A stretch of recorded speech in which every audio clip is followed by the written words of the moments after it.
తెనాలిలో గీతాంజలి ఆత్మహత్యను తీవ్రంగా ఖండిస్తా ఉన్నాం. ఎవరైతే గీతాంజలి ఆత్మహత్యకు ప్రోత్సహించారో, గీతాంజలి ఆత్మహత్య కారణభూతులయ్యారు.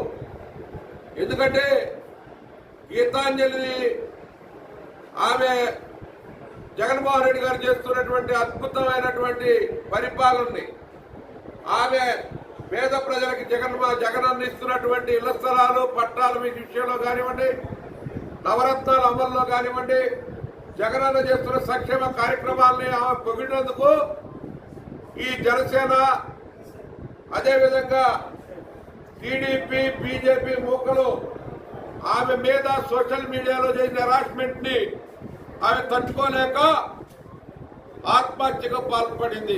దానికి కారణం అక్కడ లోకల్ గా ఉన్న సోషల్ మీడియాలో ఉన్నటువంటి ఎల్లో మీడియా ఏదైతే ఉందో